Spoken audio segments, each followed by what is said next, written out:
Hey, it's me, TPE, and welcome to another video. I've got some clips for you. We are not going through this whole thing,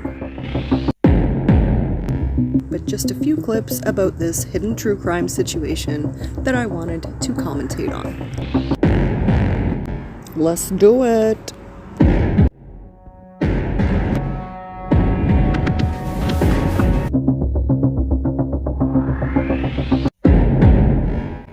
This video is fair use. It is transformative and is protected under Section 107 of the Copyright Act 1976. Allowance is made for fair use for purposes such as criticism, comment, reporting, teaching, and more. So this first clip doesn't need too much introduction, but we're going to start off with the Glarer and his take. Well, this is the first time that he spoke about this situation. He also did a live about this a couple days later, but yeah, here's just the first part where he first mentioned it briefly, and I found it very interesting, especially considering who he knows and who he's friends with. So this is the stream that I found it on. It is from October 17th, and I'll give you the link in the description. Here we go. But yeah, I had brought up something, and I'm getting some backlash about, which I love when that happens, especially when I know I'm right. Okay, well, apparently he has brought it up before this. I must have missed that. But anyway, this one I found very intriguing, so let's hear it. It's so yeah, this person named Hidden True Crime just did a 9.5-hour live stream the night before last. And when everything that I can talk about comes out, I'll go over it. I'm not going to go over 9.5 hours of a live stream, but I'm going to go over just the other side of that story that shows that 9.5 hours was just basically, as I understand it, that 9.5-hour stream was her getting in front of something that is about to become very public. There's a whole, you'll get it, Olivia, you'll get it eventually. I don't have permission to pull the trigger on that just yet. But it's pretty outrageous, man. It's pretty freaking outrageous. Like, it's wild. A little bit of drama involved, but mostly like my major interest in it is I love when people try to like act like they're victims when they're not. That's my favorite shit in the world. It's just my favorite shit in the world. So yeah, just as I like to say, people, little low heat and patience is how you cook the eggs and bacon, folks. Little low heat and patience is how you cook the eggs and bacon, folks. Low heat and patience. That's how you cook the eggs and bacon. Yeah, there's here's the thing is there's a lot of like major like news networks. I mean, I wouldn't say news networks, but big true crime networks that are privy to all of this. So when they start to talk about it, I'll know that that it'll be fair game for me to talk about. Scandal. But I just don't want to out certain people. Some people might want to remain private through all that, but it's pretty up. it's so messed up. And I mean, just the first red flag, people, is a 9.5-hour live. That's not a fundraiser. That's a first red flag. 9.5 hours to explain oneself. This is very, very telling to me. So, today there was a, okay, here we go. I love this. Hold on. She definitely has a stalker. The bullying is disgusting. Adults need to act like adults. Okay. All I'm saying is there's more to that story. That's all I'm saying. There's a lot more to that story. That's all. I'm not saying this person didn't stalk her. I'm not saying that this person didn't bully her, depending on what your definition of that shit is. But I'm saying there's definitely significantly more to that story. So just keep your ear to the grindstone. All right, so now we're going to listen to a few things from Lauren's 9-hour live stream. We're not going to go through that whole thing, but here's a few things that stood out to me. I think we listened to a lot of dramatics. I think that a lot of her evidence, in quotations, had nothing to do with Christina, who was the person she was trying to take the PO out on and stalking order. But a lot of her evidence was relating to other people and emails that she didn't know where they came from. Basically, Christina did these TikToks, okay? Not everyone loved the TikToks, but plenty of people go on TikTok and talk about their exes, their ex-friends. Go search story time on TikTok and tell me what you see. It's all people talking about other people, usually in a negative light. So it's pretty common over there on them TikTok streets. But some of the things that I heard her say, her meaning Lauren, were very dramatic and very much, it seems to me, like she's way too involved in some of these cases, getting very close to victims, and now she's using these victims. You'll see. Because I want to say this, I am proud of the work I did on the Lori Vallow and Chad Daybell case. More proud about that than any other thing in probably my life minus my family. I feel like I did really good work. Proud work. And as it ends, I am being dubbed dark. Isn't that ironic? Think of the irony of that. We see that happen a lot. Let's see how many people she compares herself to. It's interesting and manipulative. Right, Justin Baldoni and Blake Lively do a movie about domestic abuse, and all of a sudden the scandal and accusations behind the scenes, it's like the case plays out in real life. And here I am with my heart and soul in the Lori Vallow and Chad Daybell case, leaving my dying brother's bedside to cover the victim. Look, lady, that was no one's choice but yours. It seems to me that you're trying to make yourself look like some sort of hero to these people, and you just treat them so well. I think it's inappropriate AF that you have inserted yourself this far in with these families and victims. You literally call them your victims. Ma'am, you're a tragedy pimp.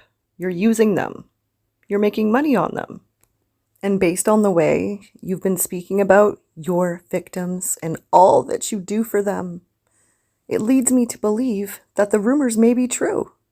Perhaps you did say horrible things about these victims and families behind the scenes. So that's just my opinion, but that's where my mind is going. And I think you're using those victims right now to emotionally manipulate your audience. Oh, and this is ironic.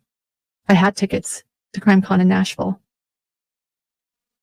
I didn't go because I wouldn't leave the victims during that verdict time. So I gave the irony.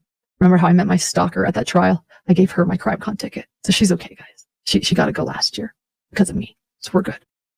Well, it's a good thing you didn't pay for that ticket, because we now found out that it was free.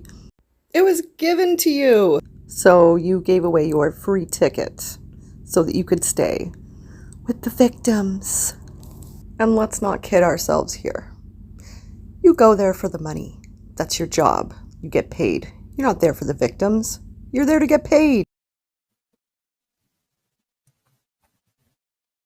And now I'm dark. Every victim in the Daybell case has been called, not that they're believing it, and being told that I am bad.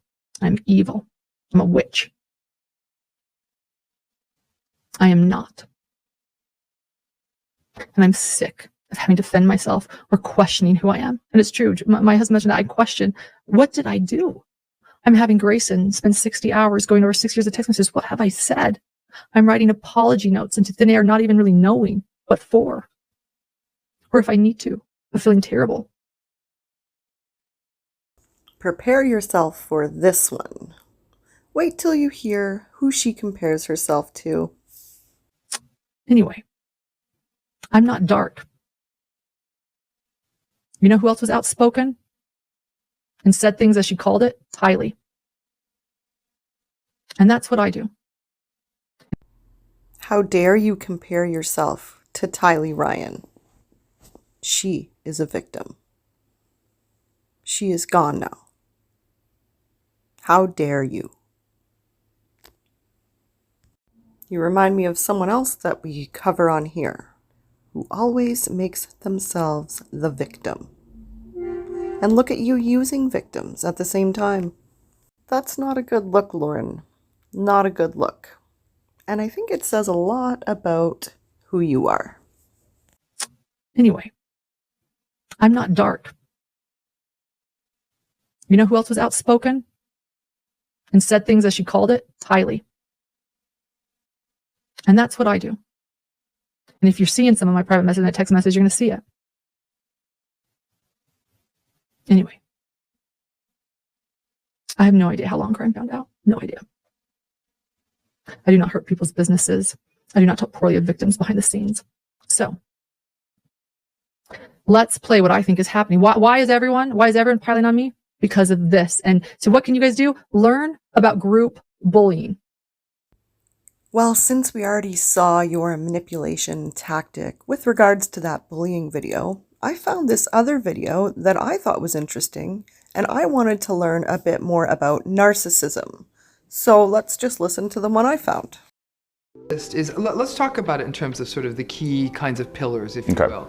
It's a person who lacks empathy, who's really entitled, meaning that they expect special treatment to be given to them, but nobody else. They're very grandiose. They harbor huge fantasies. They only want to affiliate with people they think are as cool or as interesting as they are. My, this sounds familiar. I mean, I'm sure we all know someone that's like this. They're very superficial. They're very concerned about their appearance, the appearance of people around them. I always think of them as beautiful facades with not a lot behind them. They don't regulate their emotions very well. They're very prone to throwing tantrums. I mean, this is pretty spot on for the person I was thinking of. I think we all know some people like this. But let's hear that part one more time, just 'cause I liked it. They don't regulate their emotions very well. They're very prone to throwing tantrums, getting angry very quickly, especially if they don't get their way. And they can be really hypersensitive to criticism. They're willing to dole it out, but they absolutely can't take it. So those are some of the key elements we see in a person who's narcissistic. So let's watch this recent video that Lori Hollis decided to put out. Was it last week? You were sent it by a victim. That's what we found out. Yeah, I was sent it by a victim of mine. It said, heads up. A victim of mine is what she said there. Are you just a collector of victims? An exploiter of victims as you collect them? Do you say things behind their backs that aren't very nice? Just a question, because I'm not really sure. It's just what I've heard. But I guess we're going to find out at some point. I mean, I would imagine. This scandal certainly doesn't seem to be over. I thank them for sending it. You see it? Oh. Okay. Do not go bully this woman, please, or just do anything to her. Do not. Hi, everybody. I want to talk today on this recording about a little true crime community drama. Air out our dirty laundry, so to speak. Wait, when was this again? Week and a half ago. There is a particular YouTube creator who is stirring up lots of drama by weaponizing the law and law enforcement to target her competition. And that would be Lauren, obviously. All right, let's keep going, Lori. By the way, Lori is a lawyer, so she does seem to know what she's talking about. I don't know what she's talking about. I don't know what she's talking about. She can't do that. You know how I know? Because I studied the Constitution and defamation law in law school. Remember, I'm a lawyer. So let's talk about defamation and free speech. The U.S. Constitution and all 50 states protect speech. Congress shall make no law abridging the freedom of speech or of the press. That's in our First Amendment. Free speech is so important that there are literally hundreds of cases reiterating the right of citizens to speak freely. Now, the courts have put some guardrails up around speech. For example, you can't yell fire in a crowded theater. It's not a violation of your free speech to prohibit obscene content from being distributed to people under 18, and you can't threaten someone with violence. However, in 2023 in Counterman versus Colorado, the U.S. Supreme Court wrote, although true threats of violence are outside the bounds of the First Amendment protection, the First Amendment requires proof that the defendant had some subjective understanding of the threatening nature of their statement. In other words, it's not enough for the complainer to say they felt threatened. So I would prefer you go watch the rest of Lori's video on her channel. I will link that in the description for you. And she had a lot of very smart things to say. Why Lauren chose to play that video, I don't know. But she is trying to use that in her evidence, it seems.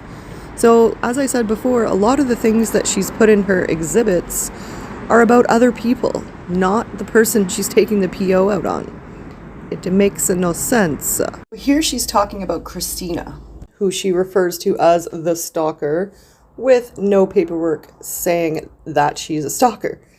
So let's listen to some of that and how she's trying to tie other people into it. Oh, like where she's getting this info, where she's resurfacing with all of this. And it's like unending. And it's like she finishes talking to one person and she finds someone else wanting to listen and tells them. And then actually, like I said, ask this woman to be a witness at this stalking injunction.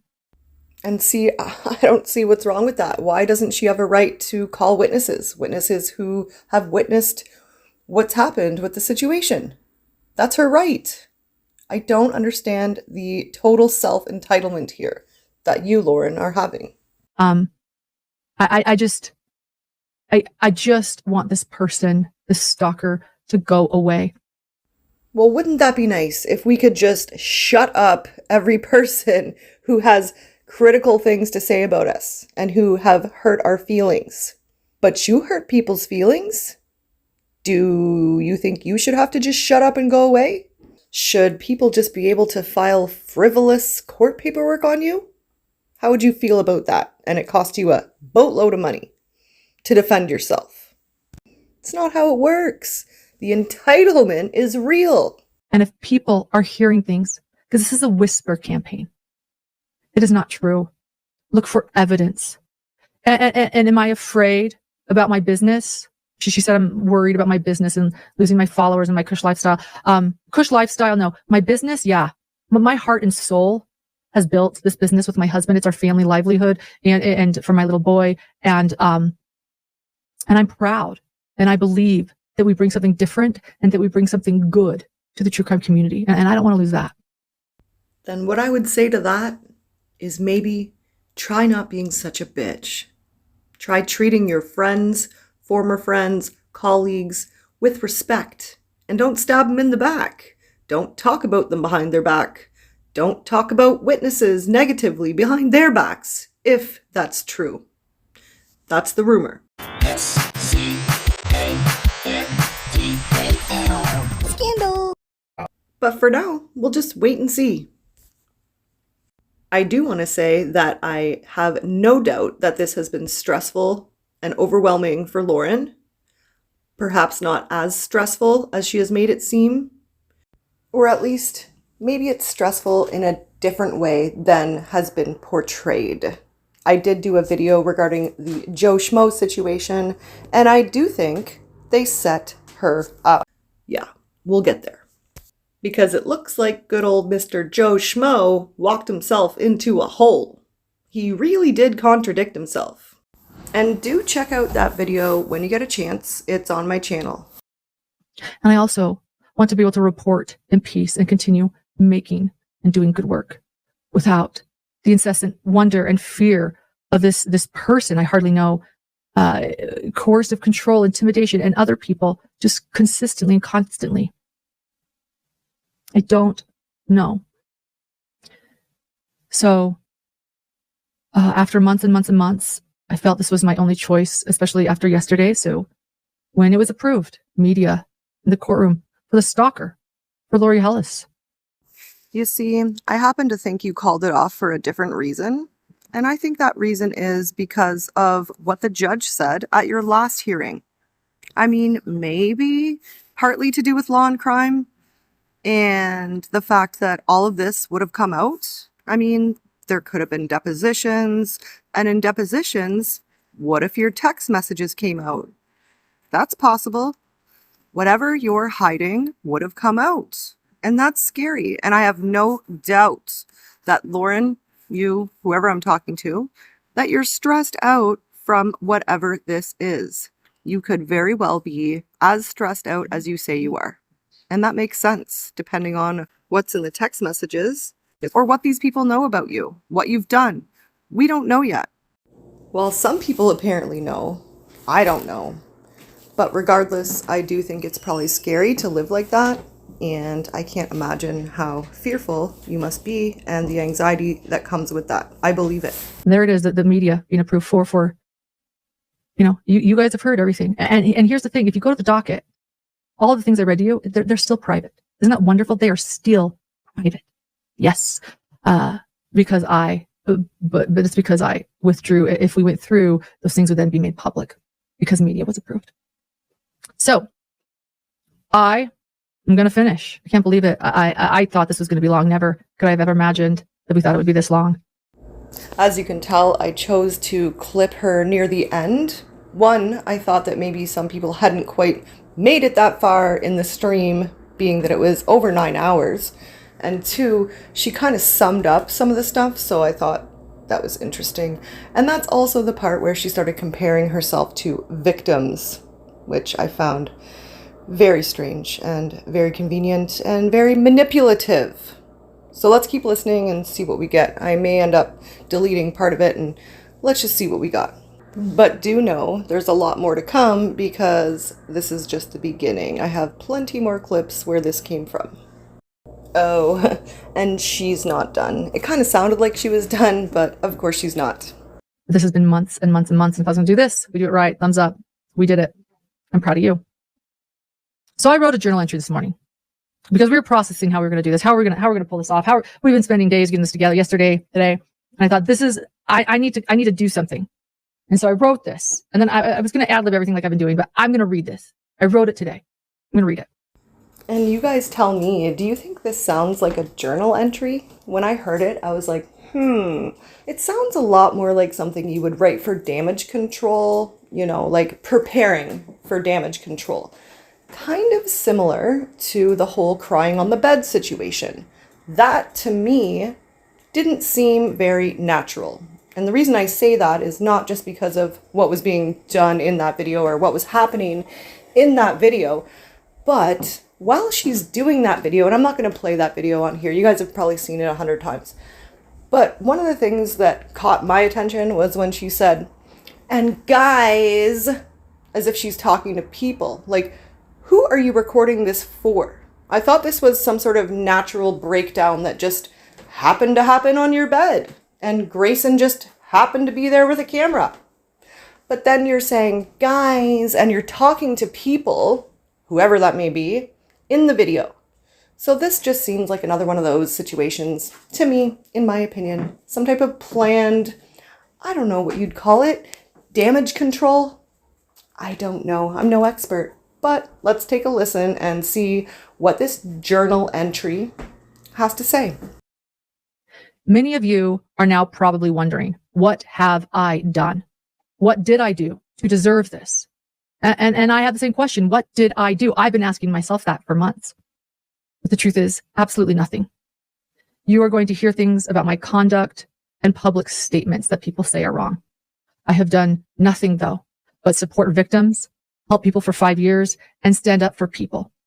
It actually, I already said this, reminds me of being labeled dark when you've done nothing wrong, and I will stand by that. I have people reach out to me and say, everyone knows what you've done, but yet not one single person has been able to tell me what I've done. Do you know how insane that is? Someone texts me in caps going, everyone knows what you have done. But when I say, what have I done? No one can tell me.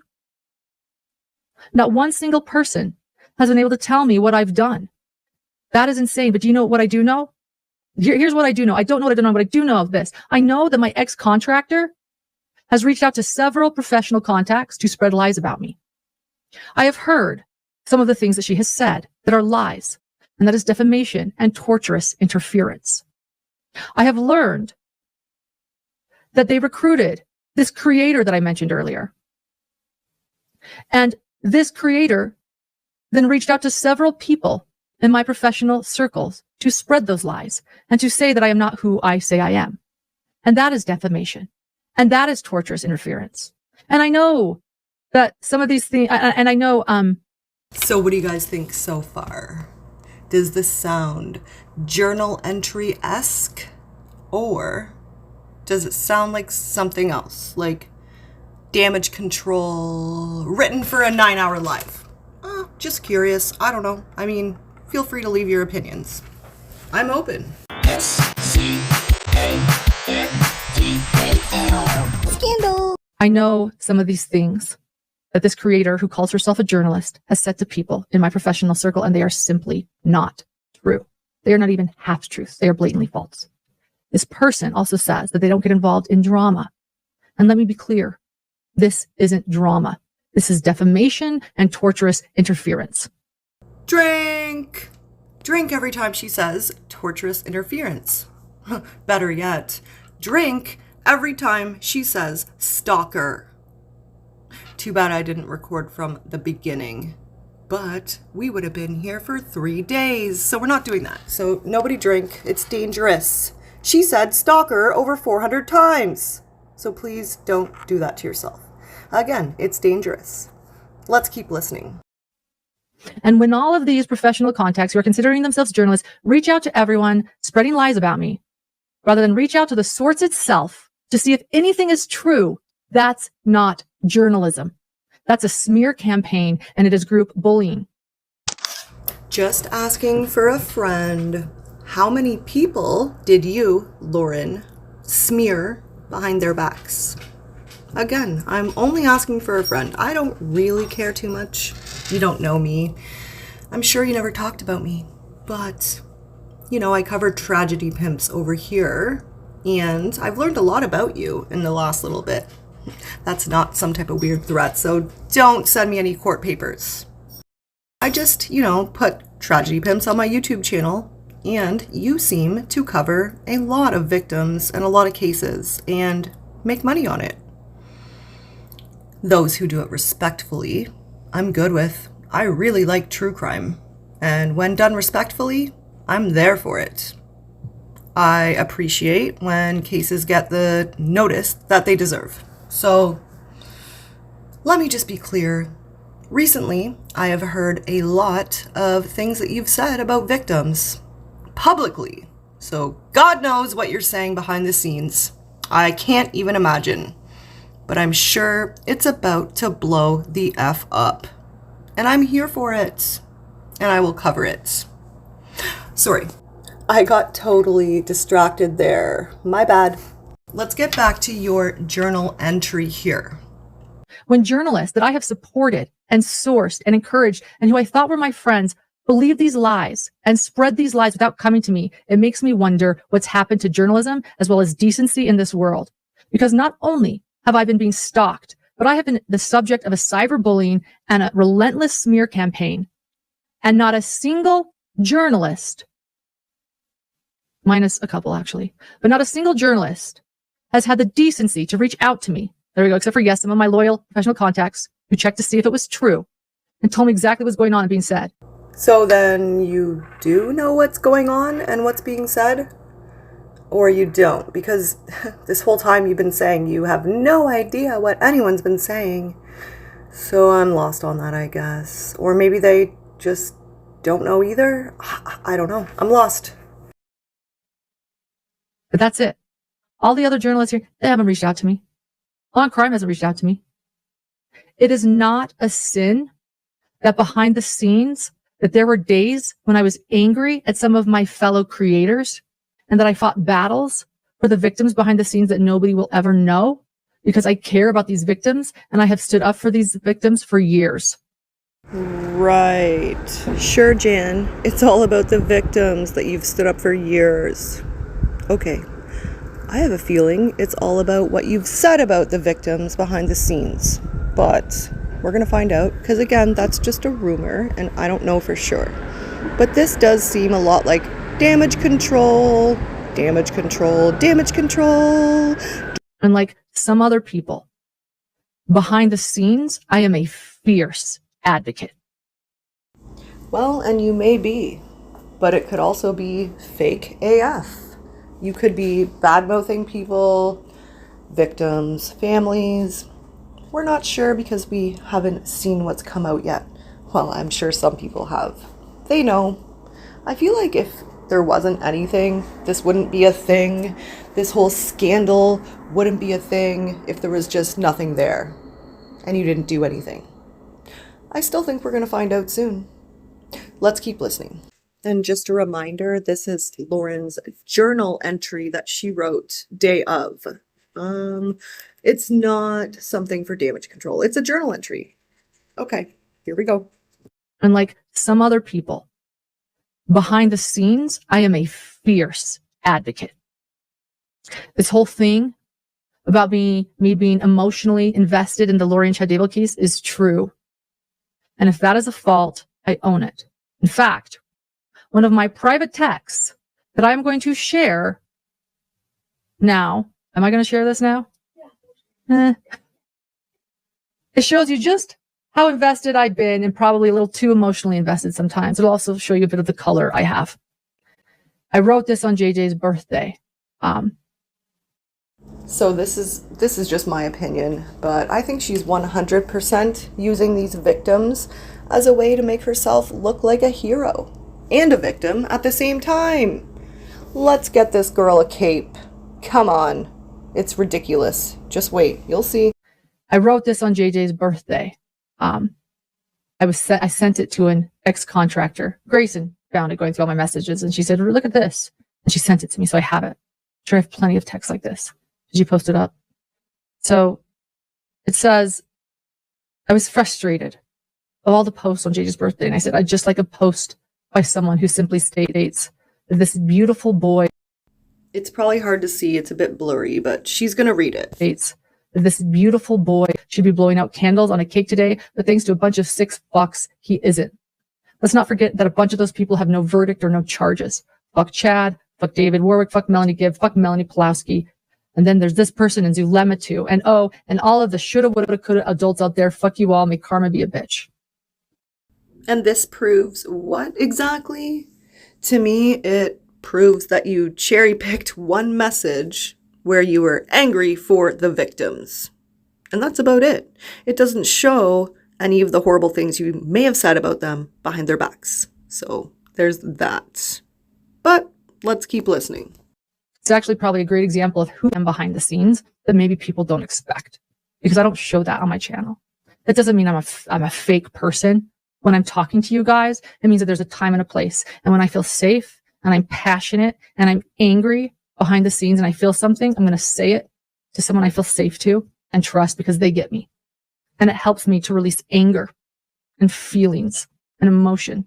Call it therapy. And if I'm writing to you something like that, it means I feel safe with you. And it means maybe I'm getting a little bit of therapy out of it because it helps me to process the shit that I have to hear and deal with every day covering true crime so I can deliver it professionally to all of you. I am not unscarred by the things I have seen in true crime. And I'm going to share some of those things and I'm going to vent behind the scenes and in text for good and for bad. Oh, poor baby. I fought battles behind the scenes for years that no one will ever know about. And in the name of the people whose lives have been ripped apart. When you are covering a case for 5 years, it gets messy. But I can say the one thing I have done throughout the years is protected victims and defended them. And isn't it ironic that if I have done anything, it is standing up for people behind the scenes. Is that, and ironically, that is what I believe I am being punished for. And rather than my so-called fellow journalists reaching out to find out what is truth and what is fiction, they decide to spread these lies to the point where long crime, again, without reaching out to me, somehow discovers a private civil stalking injunction of mine, which means they clearly know a lot more than even maybe I do. I have a little question for Lauren. Lauren, did you reach out to Law and Crime? Did you reach out to them to find out what's going on? You know, you could have done your manipulation tactics and tried to smooth it over. But I do wonder why you never reached out to them. Maybe you have by now, but during this live, at this point, you had not. And I'm kind of curious about that. Did you shit talk them too? I don't know. I feel like you know a lot more than we do. I think you do know what the problem is, and I would like to know, why didn't you reach out to Law and Crime? It could have all been smoothed over. Maybe, or maybe not. And that they are willing to go put a camera request for pool in something that has been torturing me for months, that has caused me to consider ideation for the first time in my life, that has caused my little boy to need intervention, that has caused me to worry about the premature death of my husband that is older than me, who suffers from chronic condition, and he can barely appear on my YouTube channel anymore. You've been wondering where he is. Now you know. You can find him on Patreon where it's safe. Okay, so there's a lot to unpack in that tiny amount of, that few seconds of speaking. I'm not going to comment on anyone's ideation and all those things, but I will comment on her husband can't appear on her YouTube channel, but he can appear in the Patreon. Dude, it's the internet. So all the internet things are going to end up on the internet. So I don't get that part. We obviously saw that it had been leaked and, you know, it's been played. We saw your Patreon stuff. So I'm not buying it. I'm just not buying it.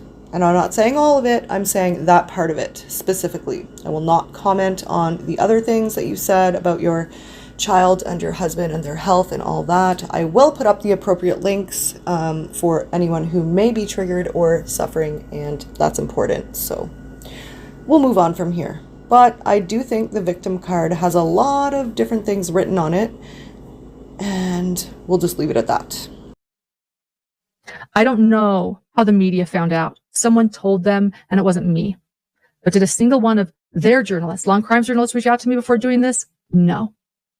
In private text behind the scenes, I mean this sincerely, from the bottom of my heart, in private text behind the scenes.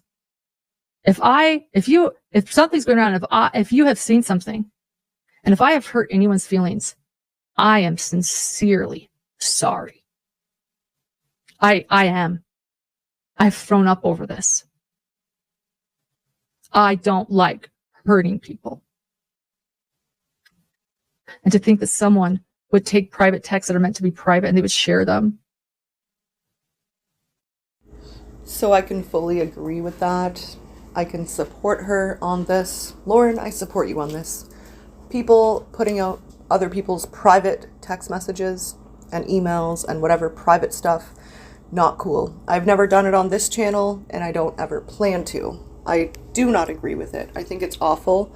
I think when you're speaking privately to someone, you kind of have the trust. You have the trust in the person that they're not going to share it. You're sharing your utmost private feelings, and yeah, you don't expect it to get out. So I get that. However, if there's a pattern there, and you're obviously speaking about multiple people, multiple coworkers, multiple victims even, and that's the thing, we don't know yet. These are all just rumors that we're hearing. But if that is the case, and people are starting to compare notes because, you know, they ended up talking to each other and kind of figuring out who this person is, I get that too. They are also having private conversations where they're kind of putting two and two together and realizing, like, wow, this person isn't who we thought they were. So I see both sides. I don't agree with sharing private messages or threatening someone with their private messages. It's kind of wrong. However, we don't know the full extent to any of it. It seems like a scandal to me. And I do think it's going to come out. I mean, it has to at this point. Lauren, you brought it out here. None of us would have known that any of this was happening if you hadn't brought it up for 9 straight hours. Girl, what were you thinking? This would have all blown over. I mean, I think it would have. I'm going to assume Lauren thought, oh, Law and Crime was there. They know. So it's all going to come out. And now I need to get behind it. I guess we're just going to sit here and wait and see what happens. It's all we can do. If it doesn't come out, I'll be okay with that too. Maybe it's better that way. maybe it's better that people aren't embarrassed with their private messages. And that goes for all the sides and the people being spoken about. I feel bad for anyone whose name was mentioned, or anyone who was speaking badly about someone. I'm pretty sure we have all been there where we talk shit about someone. I know that I can relate, maybe in a smaller way, but I have had other creators come out and put out my private messages. And I will say they were put out not in proper context. Did I freak out? No. Did I even respond? No, I didn't bother. I could have come out and showed that these people were lying and it's all dramatic BS, but I didn't. What's the point in drawing more attention to it? But that's what you did. It really sucks that this is kind of the norm now, especially in this community where we do drama all the time. And I know, Lauren, you are a journalist, or so you say, or you were a journalist. Now you're a YouTuber, though. And this is the type of stuff that happens when you're a YouTuber. Drama, drama, drama. All right, let's keep listening. It makes me throw up because I don't want to hurt anyone. I'm sorry if I've hurt you with my candidness in private texts. I know I've hurt people. I've already apologized to several people. Some have accepted my apologies, others haven't. That's their right. And admittedly, I still don't know what I've said. I don't know. I assume that some of you may have also have, I assume some of you may also have private texts that might hurt people's feelings too, especially if taken out of context. I do not judge you for that. In fact, for those who have called me annoying or a bitch behind the scenes, you are forgiven. For those who do so publicly in comments, I might think that you are a jerk, but it is your First Amendment right. So let's just keep in mind that she's still reading this, in quotations, journal entry. It's not something to do with this live stream. Of course not. It's a journal entry that had nothing to do with damage control. Okay, Jan.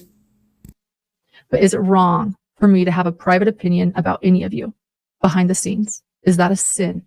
Sure, Jan. Like, if you're asking me, I would say no, that is not wrong at all. Just my opinion. Does that mean I am now a witch? That I am now dark? See, now to me, that depends what you said and did. To be stalked, tortured, destroyed. Let's see who else is dark. Please send me all of your private text messages. If I hurt your feelings, I am sorry, but that it does not give you permission to start a smear campaign about me, to defame me, or get involved in torturous interference and lie about me. And it should not mean that you shouldn't come to me first to find out if any of what you are hearing is even true, because that is what true journalism is, if true journalism even exists anymore. But it sounds like rumors and lies are more entertaining in this true crime community than truth. Okay, so this is where I literally got pissed and irritated, and I figured I'm gonna stop it here, and we may do a part 2, but I am gonna just add in a few clips that really pissed me right off. So there's gonna be some clips, and we'll go from there. I'm thinking I'll do a part 2 because I got pissed a bunch more times. So let's listen to a few clips, and then we're gonna decide if we do a part 2 or not. I'm sure more things are going to come out that we are going to need to do a part 2, maybe even a part 3, all the things. If you did not see the Joe Blow Bro video that I made, please do check that out. It's the video right before this. And so for now, let me just drop some clips right in your lap. I couldn't keep going. It was too much. That 9 hours was way too long. And yeah, I found a few clips that I want to put together, and here we go. Let's do it.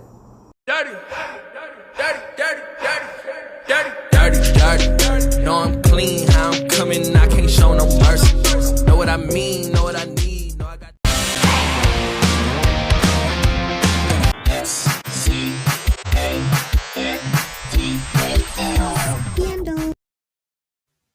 Not one of those people reached out to me. I felt like Charles Vallow running around trying to figure out what's going on. Why am I being labeled dark? What did I do? What are they saying? What's happening? I have no idea. So here's some of the words from this local police report. Ex-employees are suspected of sending emails threatening to expose Lauren's emails and text messages that could do harm to her and her business and re-victimize victims that she has worked with in the past. Yes. And like I said, can you imagine being a victim at a trial and receiving emails like this, dealing with this, re-victimizing victims? Yes. To do such a thing, to share text, to share private texts that are off record, where I'm discussing this case for years, that is going to re-victimize victims. Things that they should never hear going on behind the scenes. All I have done is defend them for years, the victims of this case.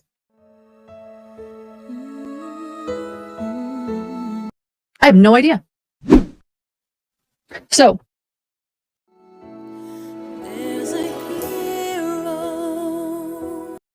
I don't want them to know why I had to defend them. I don't want them to know things behind the scenes that are so icky in the podcast world that they have to see them. I care about the victims. They are my friends. And I have not spoken poorly of victims in my text messages. No matter what anybody has said. I have defended them for years when others wouldn't. I have no idea. So,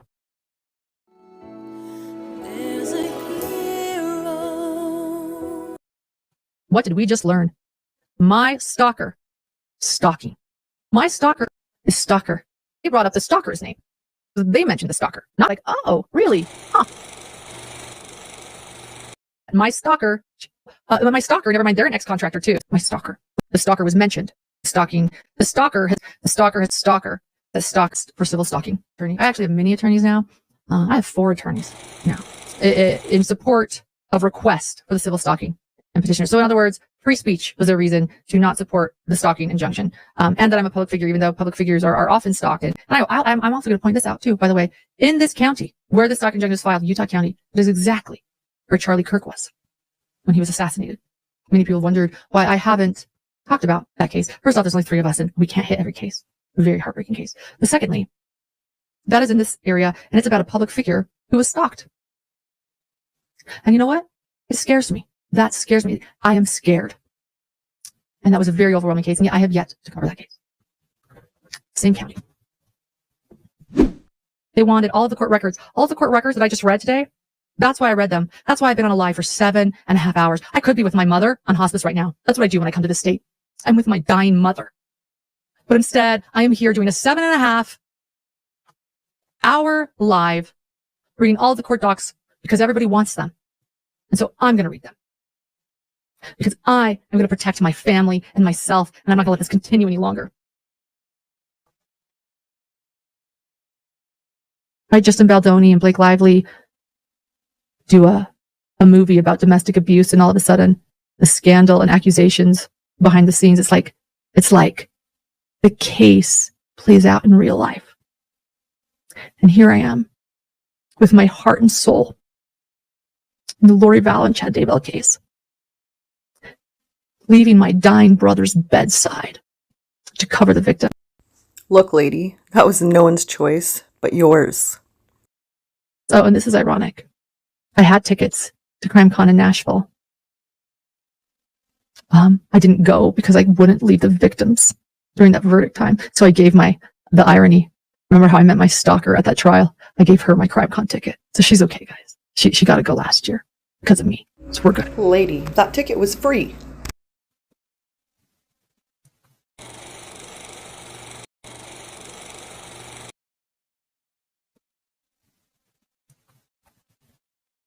And now I'm dark. Every victim in the Daybell case has been called, not that they're believing it, and being told that I am bad. I'm evil. I'm a witch. I am not. And I'm sick of having to defend myself or questioning who I am. And it's true. My husband mentioned that I question, what did I do? I'm having Grayson spend 60 hours going over 6 years of text messages. What have I said? I'm writing apology notes into thin air, not even really knowing what for. Anyway, I'm not dark. You know who else was outspoken and said things as she called it? Tylee. And that's what I do. I wrote this on JJ's birthday. You know it's hard out here for a pimp. Dirty, dirty, dirty, dirty, dirty, dirty, dirty.